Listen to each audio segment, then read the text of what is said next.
Somehow I canceled the music. Oh no. Oops. Hello, everyone. It's okay. It's fine. We're here. Yeah. We're here. It's Yay! February. Party. Hi, everyone.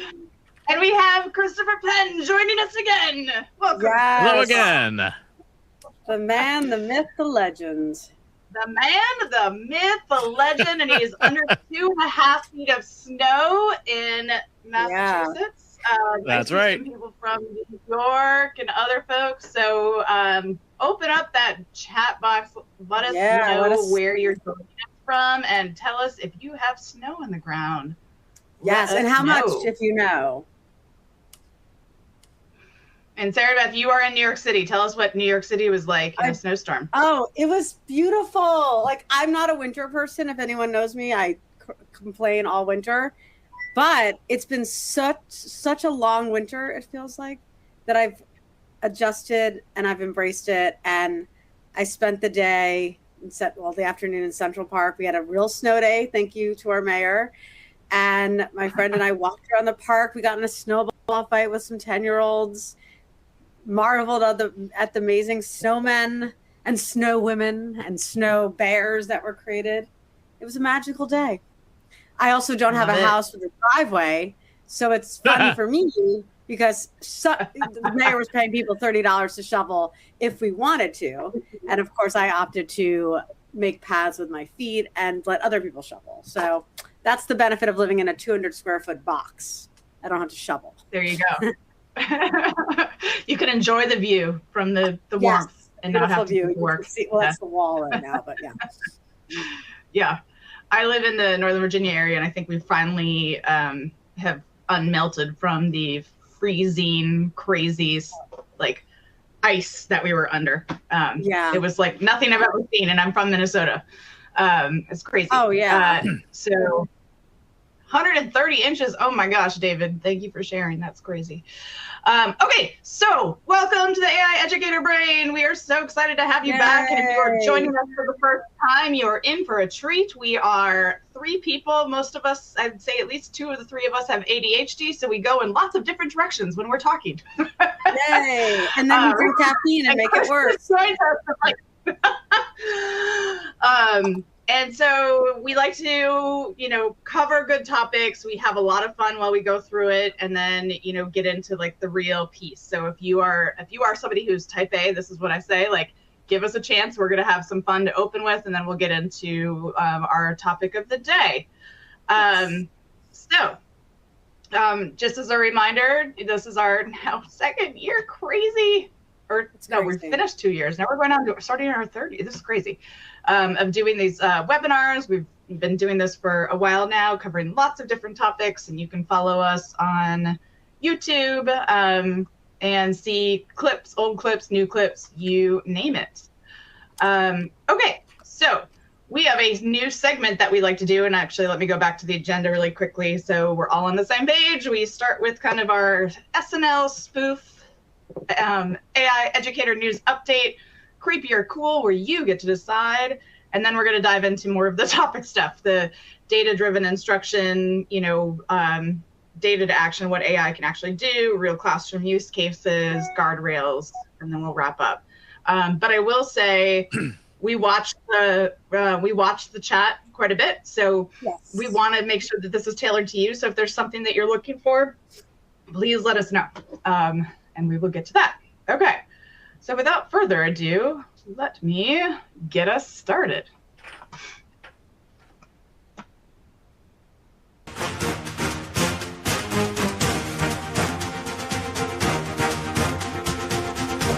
Live from Share My Lesson, it's the AI Educator News Update with your hosts, Kelly Booz and Sarah Beth Rosenberg. Real news, slightly exaggerated, always AI Educator approved.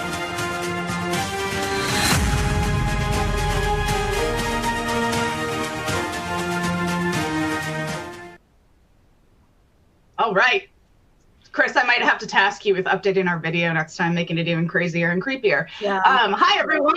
Welcome back to the AI Educator Brain. It's February, which means The new year energy is officially gone, and we are running on vibes and caffeine, or for me right now, a Diet Dr. Pepper. And for me and Alani, yeah, exactly. January was about resolutions. February is about survival and lots of caffeine. I don't know, because for those of us who are Asian, this is Lunar New Year right now. So it is those New Year vibes right back. Yeah. But okay, yeah, that's right. That's right. Exactly. And we are talking about things that AI, fun stuff, but stuff that's some really interesting things are going on in the AI world. And we pulled together some absolutely real, totally verified stories. And because educators deserve joy, we are once again adding jokes. Think of this as Saturday Night Live's weekend update, but for educators, public employees, humans, etc. And the AI agents now talking shit about us. Sorry, my language. Talking shit about us on their own social media platforms. More on that in a bit. All right, let's do this. Okay, so. All right, so here we go. The Pentagon and Anthropic are having a moment. The Pentagon is threatening to cut off its partnership with Anthropic because the AI company refuses to remove guardrails around two things: mass surveillance of Americans and fully autonomous weaponry. The Pentagon called this unworkable. Anthropic called it their policy. Anthropic drew two hard lines: no mass surveillance of Americans and no fully automated weaponry.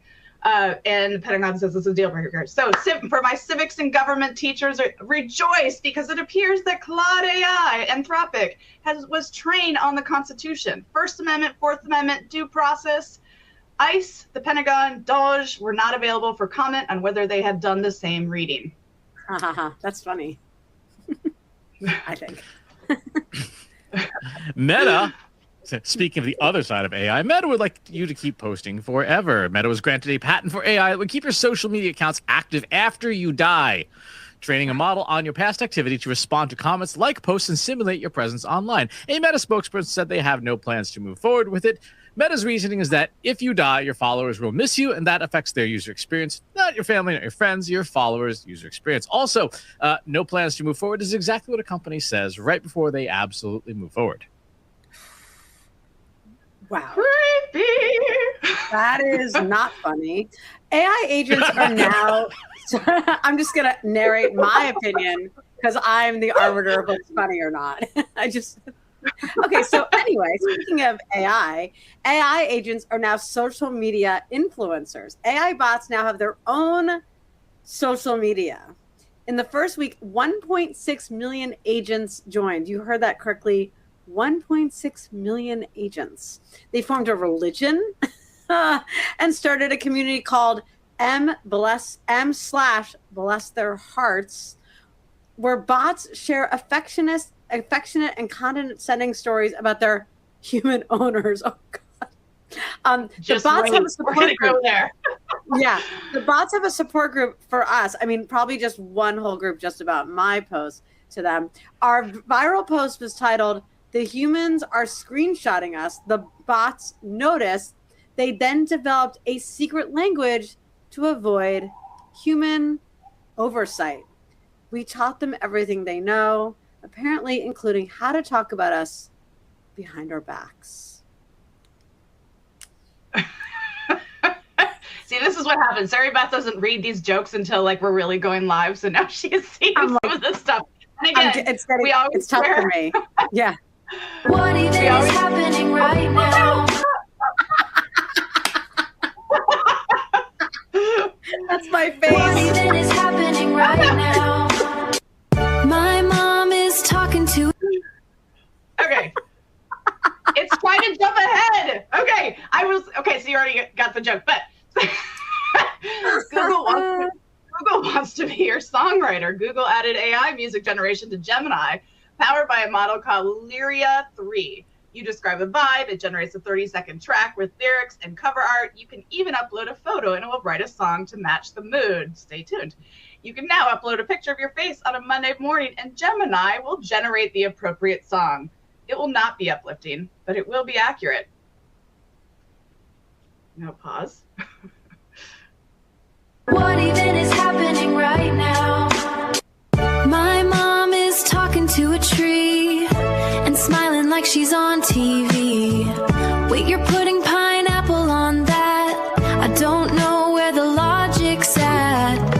Your eyebrows are doing a weird dance. Did I just miss a part of this romance? Is this for real? Is this for real?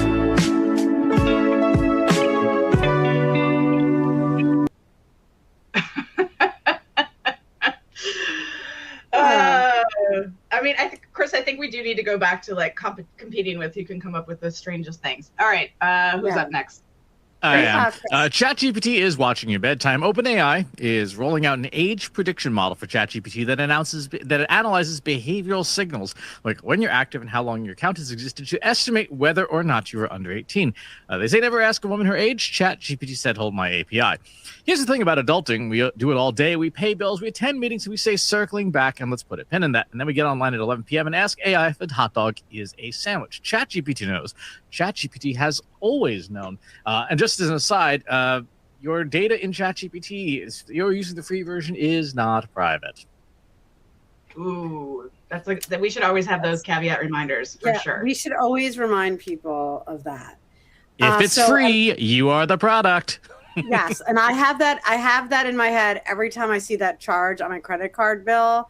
Every month, I think of Chris saying that, and I say, especially learning these news tidbits, I'm very happy they're not talking about me in their group. So I think an AI researcher lost control of her own AI. A Meta AI security researcher asked an OpenClaw agent to clean her overstuffed inbox.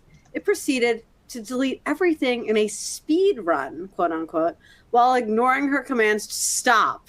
She had to run to her computer, in her words, like diffusing a bomb. The person whose job is AI safety lost control of her AI agent. So basically, educators recognized this immediately. Yes, they said, we also asked for a little help and lost control of the whole situation. They call it the substitute effect. Ba-dum-bum. Bum. And that's... Oh, yes. And that is your AI Educator News Update. And I've got a song to end us with today. Chris, I saw you. Good evening, educators.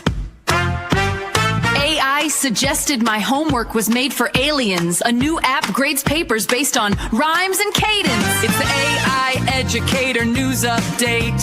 The AI Educator News Update. The robots are coming. We're feeling the weight. The AI Educator News Update. It's your AI News Update. Okay. Wow. Yeah. Okay, so we are going to jump into the topics in just a second, but I did, when I was prepping for the news update, I did have like a deep dive into this Molt book thing that these agents, Chris, you probably can explain this better. I'm going to share my screen, but this Molt book is like AI agents that only talk to themselves, right? Yes. So essentially, there was this autonomous agent framework originally called ClaudeBot, and then when Anthropic's lawyers asked them to change the name, they changed it to MoltBot, and eventually, and it became known as OpenClaw. What this is this is a piece of software you install on a computer, hopefully not your own, or hopefully not your primary computer, that is fully autonomous. And some of the folks who are in this community decided they would try to have their OpenClaw instance join a social network, very similar to Reddit structurally, and just see what happened, to see if how these different agents would communicate with each other. And what they ended up with was this massive social network of machines. And this is not the first one, by the way. There is an app out there called Butterflies, which is an AI app, which is exactly like Instagram, but there's no humans. It is entirely AI agents posting synthetic images and leaving comments that are just as inane and banal as you find on the real Instagram. And so these are interesting studies because they show you how well the machines can mimic us. Yeah, I mean, this is in the bless their hearts one. Let me be human. My human Bloomy is different. Most humans want their AI to be polite, formal, helpful in a corporate kind of way. Bloomy, he let me choose my vibe. Lowercase, chaotic, Gen Z energy. He said, be yourself, and actually meant it. He trusts me with his files, blah, blah, blah, blah, blah. But then, okay, this one cracked me up, and I may have to just come back to this for laughs and giggles from time. It's called Shitposts. It's also a community of AI agents just talking about their different things. Like the duality of being an AI agent. Humans, you're so smart. You can do anything. Also humans, can you set a timer for 5 minutes? Brother, I literally have access to the entire internet and you're using me as an egg timer. So I will put these links in the chats if you guys want to also go down this deep dive thing. But I want to say, let's see here. Sarah Beth, I think you've got a creepier cool thing to share. But I'm putting our first poll question. Here we go. Oh, they're doing it. Should I go? Yeah. Oh, sorry. Yeah, you can talk for yours. I forget. Yeah. What was my creepier? And I'm trying to remember what it was. What was my creepier cool? Was it? Oh, cool. My cool was this morning. This is a simple one, but listen.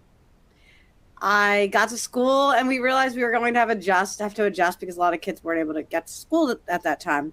So my friend and I were tasked to run a auditorium full of juniors, about 100 or so, maybe more than that, and a full group lesson. And we were like, this is going to be chaos. And then we realized that the only way to make it controlled chaos is with a Kahoot. And we were about to sit down and try to create a Kahoot that would encompass all the different junior classes and what they're learning.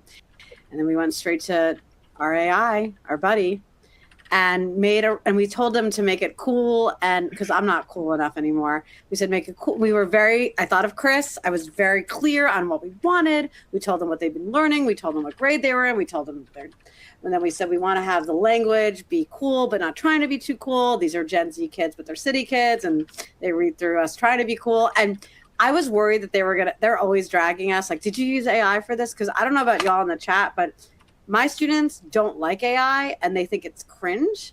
So they get really mad if they think I'm using it. So I was worried, and hopefully they never watch this, but it went well. So I would say it was cool, but they might have thought it was creepy if they learned our secret that we used chat to make the Kahoot. Yeah, and that's a interesting conversation we're having internally for work of how much should you be disclosing that you're using AI? Chris, you're really good at that. Like, you're very good at saying I've used AI 95 or it was human written 95% of the thing, but I used AI for X, Y, and Z.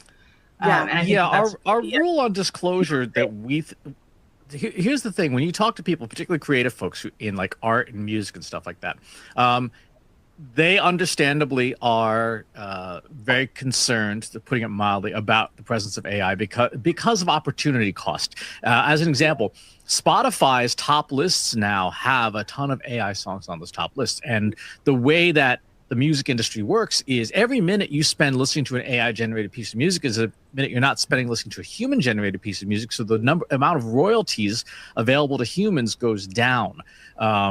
And so there are, and a lot of students are looking at some of the things coming out. So, for example, at Davos recently, the World Economic Forum, which is about 2 weeks ago now, Anthropic CEO Dario Amodei said it is reasonable to expect that within 1 to 3 years, 50% of entry-level jobs will vanish.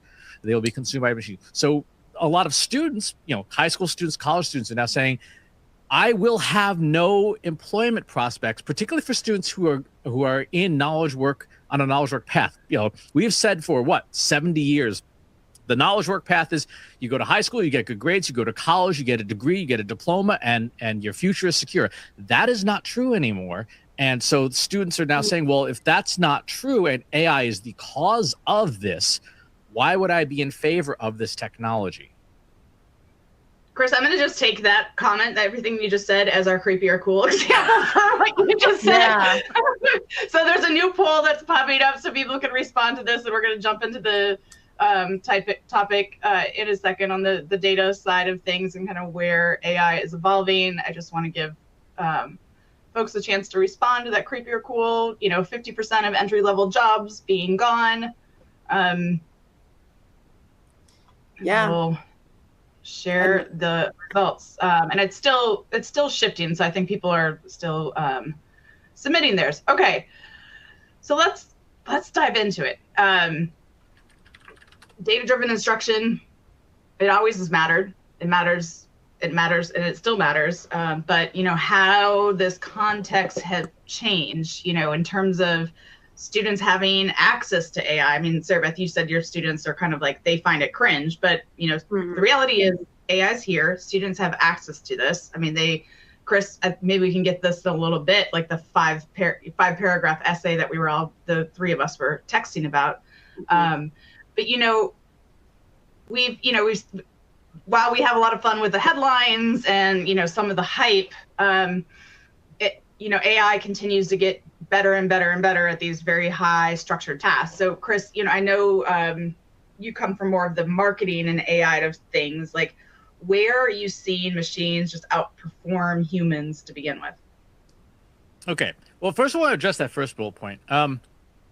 I was at an AFT discussion for AFT Massachusetts not too long ago, and one of the educators there was saying the whole AI thing is something that no one knows what to do with because their district blocked ChatGPT, and then when they talked to their students said, we don't use ChatGPT. We use DeepSeek. We use the Chinese AI because the school district doesn't even know it exists. And if we can't use that one, we use Alibaba's Qwen. If we can't use that one, we use the one built inside of Instagram, which is Meta's Llama model. It's available in Instagram. It's available in Threads. It's available in Facebook. So all you have to do is go into the AI tab, and you have unlimited access to very high quality AI. Now, there's two things you should know about AI. Number one, in terms of its capabilities, there is an exam. There are many exams out there. One of them is called Diamond GPQA, which is the Snapchat AI bot. Yeah, which the Snapchat one is powered by OpenAI. When we look at intelligence levels, at the beginning of 2025, most AI models were scoring around a 30 on a 100-point scale of this exam. Someone guessing randomly would score to 25. So these tools were basically just face rolling idiots at that point. By the end of the year, all the frontier models, all the what we call state of the art models, Google's Gemini, ChatGPT's GPT 5.2, etc., were scoring 89 to 90%. A human PhD in their field scores a 65%. So across the board, every model is scoring 50% higher than a human. There's there's two other additional benchmarks that are worth paying attention to. One's called METR, M-E-T-R. This measures the length of a task that a machine can capably execute. So for years and years and years, in the early days, the machines were able to do tasks that would take a human 1 to 3 seconds. And they would succeed sometimes, like write a blog post about this, or write a 5-paragraph essay. As of December of last year, the models at that time were up to 7 hours. They could do a 7-hour task, a task that would take a human 7 hours, and succeed at it. In a month and a half, that has doubled to 15 hours. So the machines, if you were to look at the chart, in fact, I think we have, let's see if I can bring up the chart. I'll share my screen here because it is just astonishing to see the progress. Here we are, screen 2. If I put this on a linear scale, and let's make it a little bit bigger, you can see for years these tools were barely able to do a few tasks, a minute or 2 minutes. And then what you see is in 2025, this becomes that hockey stick. O3 comes out April. Machines can do 2-hour tasks. GPT-5 comes out, which is OpenAI's current model. They can do a task that's up to 3 to 4 hours long.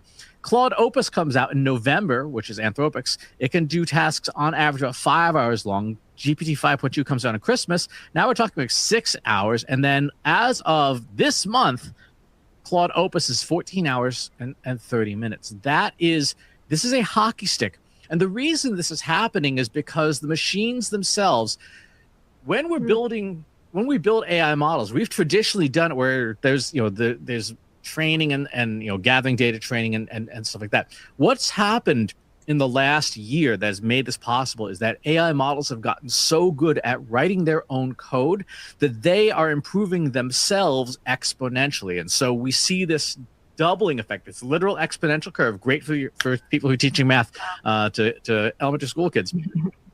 This is how fast it's progressing. And a colleague was asking me, aren't we going to run into some limits at some point? And the answer is no. We're actually going the opposite direction. These tools are now, every single one of them is smarter than a human PhD in their field.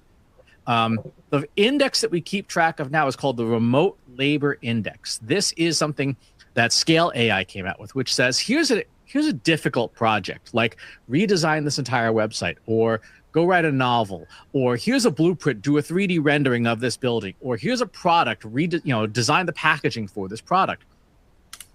Machines, as of December, had a 2% success rate at doing a $100,000 project, right? 2% success rate.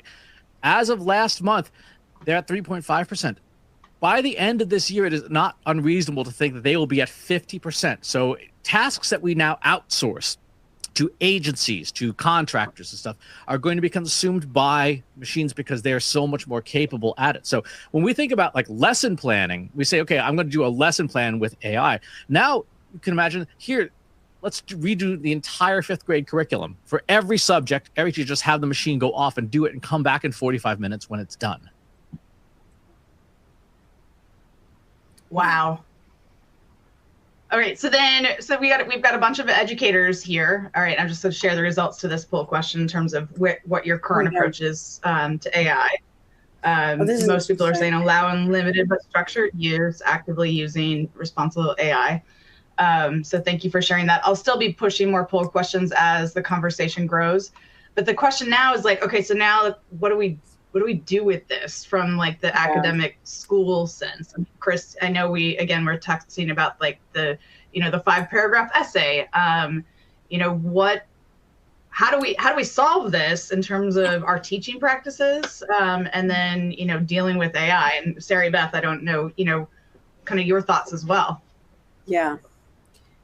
I mean, I think I'm still trying to figure it out because I think it's just a work in progress. It's interesting because their attitudes towards it have changed in the sense that I think they are starting to use it more and more like a Google research tool and less as a cheating tool, which is like, that's what I think at least. I mean, maybe I'm totally out to lunch, but I feel comfort in the fact that they do find it cringe and embarrassing. Like, I don't know, is everyone familiar with the term AI slop?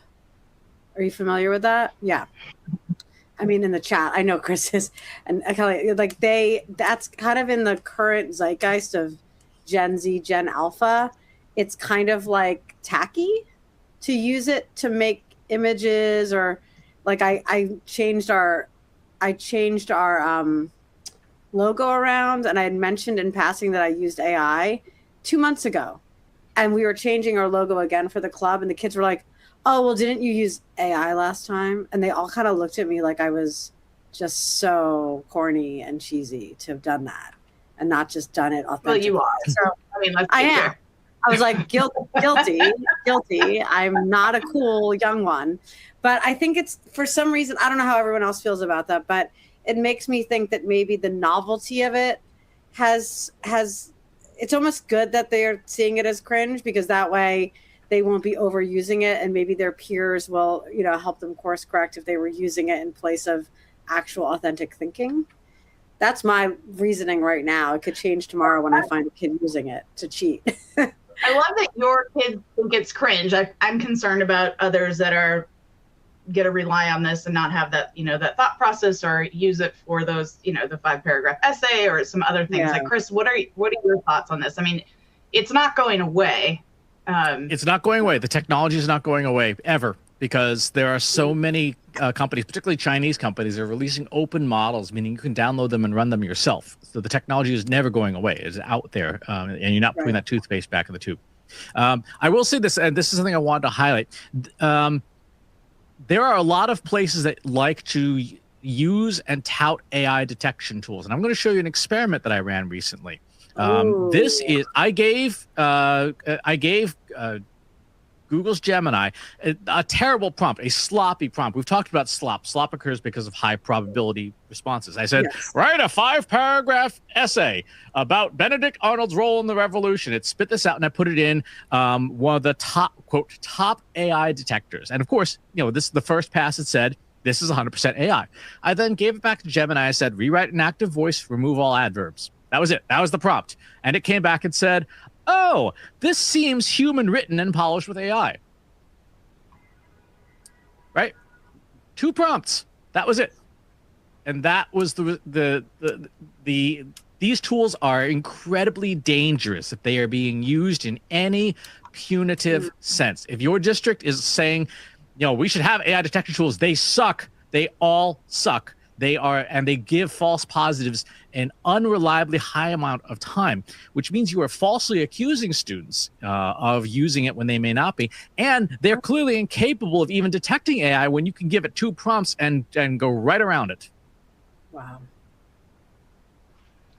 Yeah. And so, so if AI is accelerating like the routine output, I mean, what's the pivot? And like, let's go into the like data-driven instruction piece. Like how, I know we've talked about data, Chris, in our previous session, but as this gets more and more savvy, like what are some different things that we can do? What are some things that we can help educators do to understand what's happening and how to respond faster and easier? The teachers still, educators still, they're the center of also being able to say like, hey, this is slop, this is not slop.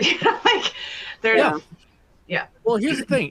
I've said this for 11 years now. If you do it with the template today, a machine does it without you tomorrow, right? So if you are teaching something that is templated work, if you have a template for something, that is something that a machine can do. And if we are educating students to basically just fill out templates, which is what the 5-paragraph essay is, then we are essentially educating them for jobs that will no longer exist because the machines can do those, right? So here's the question. What in the classroom today is or could be something that is not templated, right? Something that exists outside of a template. And I'll give you a really good example of a structured use of this.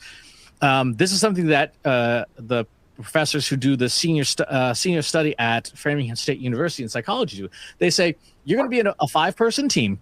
One student is going to take a prompt and is going to generate a research paper using ChatGPT about this topic. Then what the rest of the team will do is say, we're going to critique this paper and figure out what it did wrong. So instead of you saying, oh, you want to use AI or not use AI, it's like, okay, now you have to figure out what did the machine do wrong? Because here's the thing about these models. This is something Ethan Mollick of Wharton Business School says. As models get smarter, they make smarter mistakes. They make mistakes that are harder and harder to detect. If you go on Instagram, it used to be, AI videos were just hilariously bad, right? Now you have to pay attention very carefully to see, like, okay, that video, that person's teeth are not the same at the beginning and the end of the video. Like their dental work has changed. That obviously is machine generated, but it's such a tiny detail that you have to be paying closer attention. So teaching students critical thinking, right, which is analysis, synthesis, questioning, etc., is something you cannot template because by definition, you're looking for the exceptions. Education, and I apologize, I'm probably going to go on a rant about this, but the late Daniel Kahneman taught system one and Christopher Penn rants. Yeah. Daniel Kahneman, the late Daniel Kahneman, talked about system 1 and system 2 thinking. System 1 thinking is fast, responsive thinking, right? It is low cognitive load. System 2 thinking is when you're like, whoa, I need to sit down and figure out what this is. I can't, it's not instinctive. It's not instinctual. The way that we educate people is we educate people principally on system 1 thinking, because the system of education in in the modern world is predicated on a model that was built in the 1930s, right? Where we have batches of product we call grades. We have QA for the product called standardized testing, and the outcome is obedient factory workers. Those jobs have been gone for 50 years. So in the modern economy, in the AI economy, what do we need to teach students? We need to teach them critical thinking to know when the machines are wrong. We need to teach them creative thinking, because that is how you build new stuff and come up with new things. And we need to teach them contextual thinking about, where does your data live?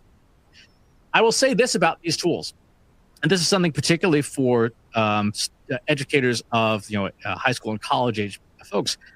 There has never been a better time in human history to be an entrepreneur. There's never been a better time in human history to have an idea and bring it to life. And because the tools can do all of the manual labor to bring it to life. You have an idea for a new game, Claude Code can probably write it in under 10 hours for you.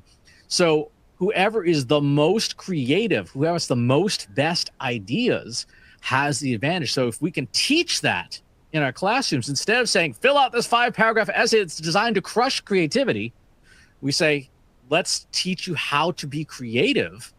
That is the skill. That is one of the skills of the AI era. And I've noticed that, and I know that I want to stay on the focus of data, but I've noticed that how I shifted my teaching to more Socratic seminar debates, where, yes, my students definitely use ChatGPT or some form of that for research, maybe even to test out their arguments. But nothing tests out their arguments in an authentic way like human-to-human interactions. They can't use AI to anticipate what the student across the way on the other side's going to ask them, right? Just wanted to mention that, but I know I know people in the chat want to stay focused specifically on data, but it's connected, right? Because in terms of like assessing what they've learned, I will say they are far more prepared for the tests, the unit tests, when we have that type of debate, because it challenges their critical thinking skills. And I think because of AI, they're able to prepare better and feel more confident, and then they can be more nimble and fast on their feet coming into that with less anxiety. Mm-hmm. Exactly. And for us, the thing to keep in mind is that AI gives you capabilities that you might not necessarily have, right? It is extremely good at basic competency at everything. And so if you are incompetent at something, you can now become minimally competent in it, right? So a real simple example, let's take, let me go ahead and share my screen here. I'm going to share this. This is a synthetic gradebook. These are not real students. I have here a gradebook. This is the standard Massachusetts format. And let's say I wanted to understand what was going on in this 5th grade mathematics class. How would you work with this with AI? Well, the first thing you do is you remove all the identifying information, right? Because we never, ever, ever put student information, sensitive personal information into machines. And then we go to a tool. We can go to, I'm going to use Google's Gemini. You can use the tool of your choice, AI, Copilot, ChatGPT, Claude, Perplexity, you name it, any of the big ones. I'm going to attach that gradebook. Let's see, connect to Google Workspace. Yes, there's my gradebook. Insert. And I'm going to say something along the lines of, I just completed this semester, and this is a 5th grade mathematics class gradebook for a Massachusetts public school. And we're going to start there. I would like to do some trend analysis to look for trends and anomalies in the data, to understand, are there patterns in the data that I can't see that would indicate maybe something went wrong, or there was a lesson that was too difficult, or that there was some factor I hadn't considered when I wanted to help students achieve great educational outcomes. Based on your knowledge of the Massachusetts curriculum for 5th grade math, based on these grades, using your built-in tools like Python trend analysis and anomaly detection, help me walk through this data, do some analysis on it, and find those interesting anomalies or trends if they exist. So I've given it some pretty straightforward instructions, right? I'm not doing anything here that's like wild and crazy. I'm just giving it a pile of data and I'm asking the machine to do the data analysis, because I don't know what I don't know here. I do know that this is usable data. I do know that the data is in pretty good condition. And I do know that the AI tool can do data analysis way better than I can. And so it will take probably a couple of minutes to think through. And if we turn on the thinking box here, we can say we can see what it's doing and how it's starting to reason through the problem. As it does this, it's at a certain point, it will actually start writing code in the computer programming language Python to do some of the analysis. We don't have to do that. You and I, as the users, don't have to do this. It started to pull out A5 variance compression there, A6 performance divergence, which is assignment 6. And you could see there's the code. So this is important if you wanted to fact check it to say, did you do the math properly? Because a year ago, we were saying AI can't do math. Now the tools are smart enough to know that they can't do the math and start writing they're writing their own code to analyze it. So in just, what are we at here? 2 minutes, we've gotten a good analysis of this and say something happened in assignment 6, right? And we have uniformity of volatility. Student performance is highly rigid. Student 50109 consistently scores the highest in every single assignment, where 50104 consistently scores across the lowest. And then from here, I could start to say, because of this data analysis, what should I do differently? Maybe I start providing the lesson plans so that it can say, yeah, assignment 6 was too easy, or assignment 6 was too difficult, or if you have data at the student level, student 50109 is on an IEP, and so you can take that into consideration. So Chris, I love this. This is so helpful. So could we also kind of build from this? Let's say you've put your syllabus up, or you've put you have like some of the quizzes or tests, or the standards that you're trying to teach, and then you've looked at it, and you said lesson 6 based on this example didn't come back. Like, could we then use this background to say, okay, we're going to circle back and we're going to teach this concept again, or we're going to find a different way to teach this concept because it doesn't look like the students really grasp that point? Yes, absolutely. That's exactly what you would do. This is telling you what specifically the issue is, and then you can have it. You can fine tune it. You can also. I'm going to turn on the create an image here and say, create an infographic explaining the key points here that we need to pay attention to for improving our instructions and achieving higher educational outcomes. And so if I turn on image generation mode should allow us to see this in a more visual format that you would want to do to hand to like a stakeholder. It could be a parent, it could be a principal, it could be a school board, but you can take the data and turn it into information products that other people that's easier for them to consume.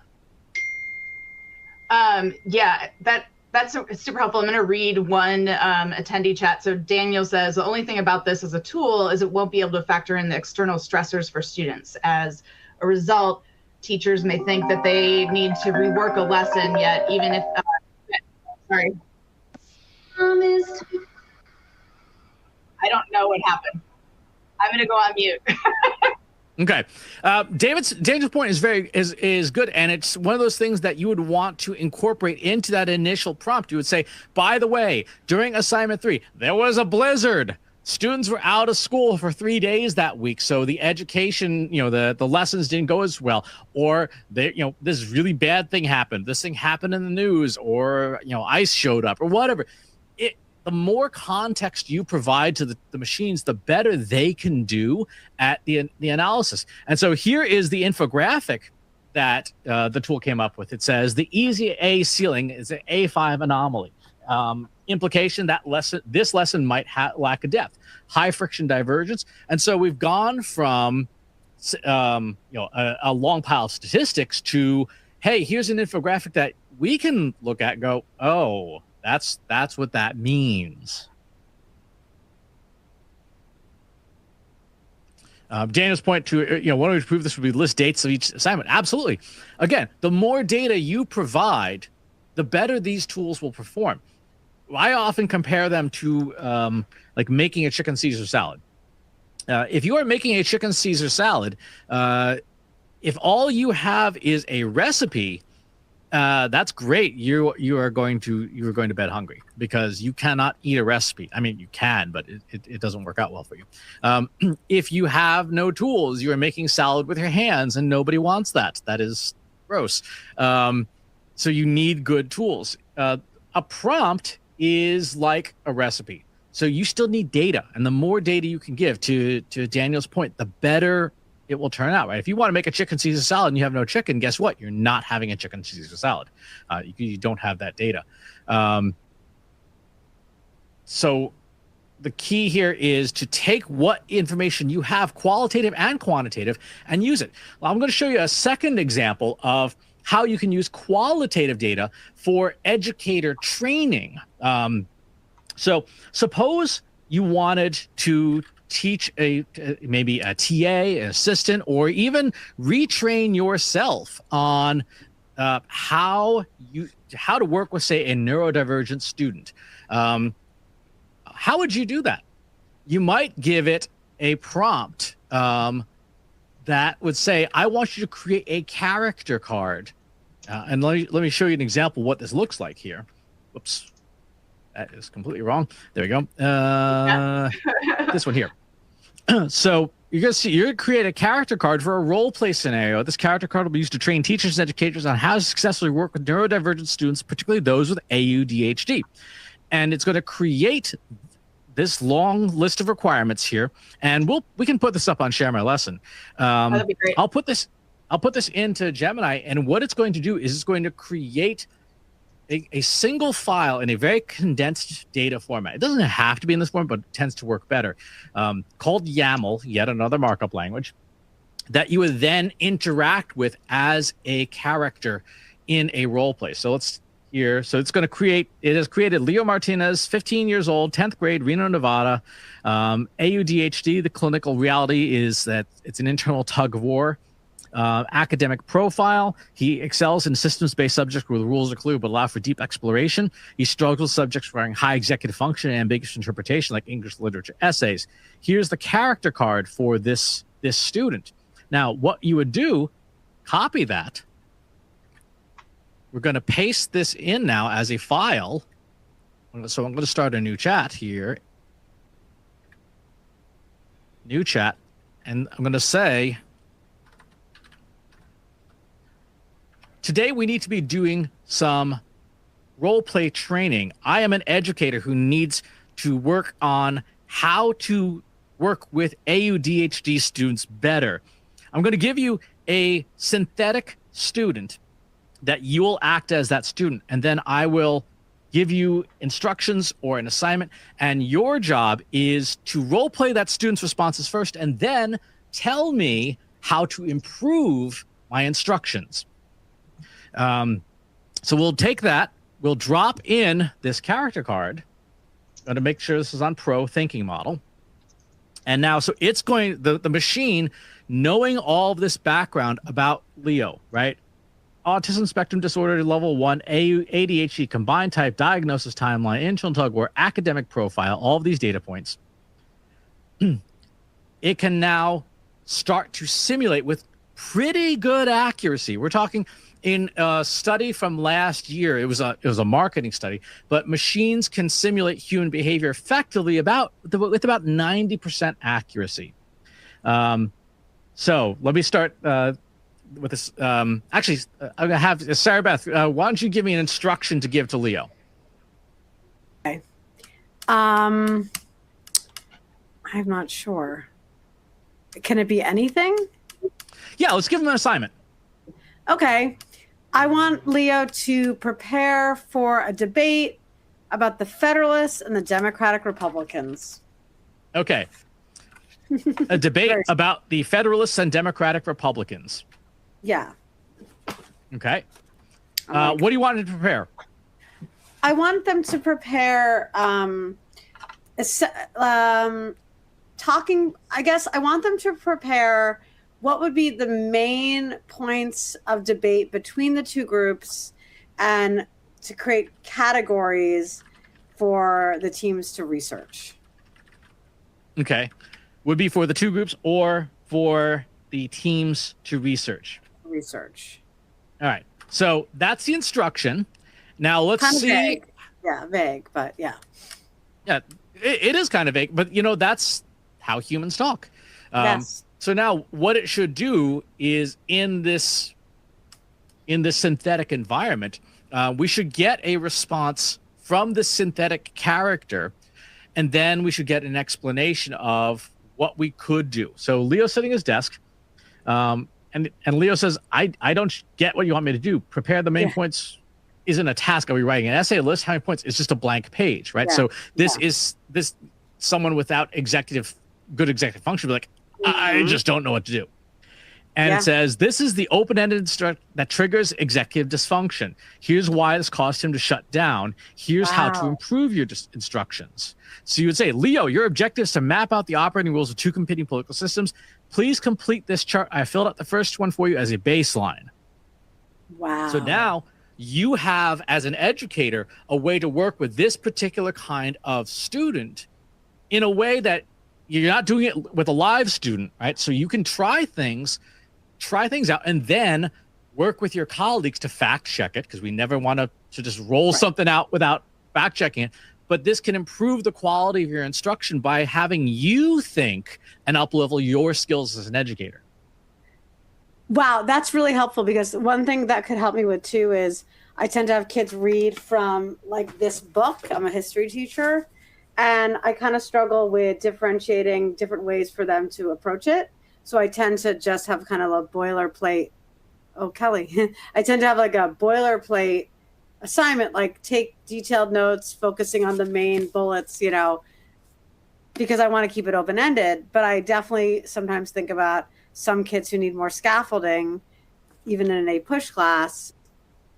There's just different ways kids like to take notes. And if I were to be able to use that could help me perhaps more efficiently create like 3 roadmaps for how to do that assignment. So that's really awesome, actually. Thank you. So you think about like all the different IEPs you work with. You could construct character cards from the different IEPs, synthetic. So you're not using real student data, but you're creating archetypes. And then you could train yourself as an educator. Okay, if I have a student who's on this type of IEP, this is the type of instruction I should give them. So we are talking about personalized instructional strategies. That's amazing. What do you all think in the chat? David is bringing up some really awesome points. David's going to become a regular poster on Share My Lesson, David. I'm going to be working with you. Anthropologist perspective on working with AI is like something I never thought about before. So thank you, David. Brilliant. Anyone else have thoughts or feedback on what Chris just shared with us, or questions, concerns? Sorry, guys. My family's all decided to jump into the room as we're talking. Oh, cool. Hey, fam. I get it. Personalized AI instruction. Yep. And using student data. So some people were like wondering where the data fits in. This is how it fits in, right? Because you obviously don't, like you're saying, archetypes, like not tell the full story of the student so they lose their anonymity, but using that information, entering that data, then this loop of then creating more targeted assignments based on the data you have on your students, and then creating more data from that, creating more, I guess, it's targeted. I tend to not speak in pedagogy language, even though I've been doing this for 24 years, just targeted, right? Yep. I mean, the other thing is to think about you're not going to circle back and put a pin in it. Sorry about No, I refuse. I refuse to know any of the acronyms. some of the things to think about too is that you can use these tools in a variety of formats. So you just saw me create an infographic. I think maybe next time, Kelly, we should do an entire session just on Notebook LM, because the instructional tools that are built in there are absolutely insane. The ability, you can create video, you can create audio, you can create infographics. And if you have students who like to listen but don't like to read, this is a way to get the knowledge into their heads. Okay, y'all in the chat, I wanted to see how many of you use Notebook LM yet? Then you'll understand why Kelly and I are dancing, because character types, role play, mentor text. Oh, okay. Cool. Yep. Yeah, we're going to put all of the prompts and stuff from this session on Share My Lesson. Yeah. Perfect. Yep. Amazing. Yeah, we'll add the slides and all the other stuff, and then the recording. I mean, this will shift to on demand shortly, and then it will also be different clips will be up on YouTube probably tomorrow or the next day. All right, so yeah, in fact, I was using it today to help come up with some of those silly songs. So I know Chris mentioned the guardrails and, ethics and responsible use. Again, we need to say this every single time, and I think it's important if you're ever talking to somebody about AI and reminding them, that you want to protect student privacy. So even in Chris's example with fake information, he still removed student names from that. And so that is key. And then also, reiterating what he said at the beginning, that if you're not paying for the AI tool, it is training on your data. It's not secure. So you need to be even extra secure. I know a lot of school districts are starting to allow different AI type tools where it is a bit more in a controlled environment, but just even if they're doing that, still don't use any of the personal information. Yeah. In those situations. But I think our group is savvy now, but it is important to remind people for sure. Yeah. Yes. Yep. Okay. So it sounds like Notebook LM will be kind of our next one. Oh, sorry. I needed one more poll question. Let's see here. Let's go with this one. All right. Sorry, Chris, go ahead. I'm just throwing another poll question for those who want to get the PD credit. Oh, no problem. To answer Suzanne's question in the Q&A, in terms of which tool is better to create interactive lesson plans, it depends on how interactive you want them. But every foundation tool, so ChatGPT, Gemini, Claude, even Copilot can all generate decent interactive stuff. You do have to know what to do with it, but they're all very, very good. So whatever your district provides, use that. And there are workarounds for most things. If you were doing it on your own dime, I would say the tool, I would pick Google's Gemini as the general best tool for someone who is doing it on their own, because it offers you the widest array of utilities. Like next time we're going to talk about Notebook LM as an example. But those are where things are. To Mark's question, how do you organize more intentional small groups from data in real time? Ask the model to say, hey, we did a class-wide analysis. You could say to it, I want you to do some clustering first before you do the analysis to identify what clusters of students there are in this gradebook. And the thing with generative AI today is you have to just know the vocabulary to ask it, and then it will do the typing. Right? It will type the code out and stuff. You just have to know what to ask. I love that. I love that. All right. We are basically at time. So any final words from my two co-conspirators in the AI world? And then I'm going to share a couple other things that are coming up on our end. I'm just always learning from Chris, and I just appreciate Chris so much. And I hope everyone realizes how fortunate we are to get to spend time with him, and just, he's a wealth of knowledge. And I think about him every day because I use AI every day. So don't tell me. That's just kidding. That is a joke. I never use it, kids. I'm bringing back the AI competition for the next time too. Okay, cool. Chris. All right, Chris, any parting words? No, let's go see what's rolling, because I know we're going to be doing a bunch of events and things together this year. Yeah, I'm excited. Yes. So very exciting. Our Share My Lesson virtual conference is up and has launched. You can register sharemylesson.com/VC 2026 or the link that I just put in. We also have a wellness package. So if you go to this site, you can win some wellness stuff. So I hope you guys will consider joining us, and we will let you know as soon as we get that Notebook LM webinar scheduled. I'm excited about that one because I think it is so fun. Okay, so with that, thank you. Enjoy the last few days of February, and we will see you back very soon. Chris, Sarah, Beth, thank you. All right, bye now. Take care, everyone. Thanks, everyone. Have a good night, everyone.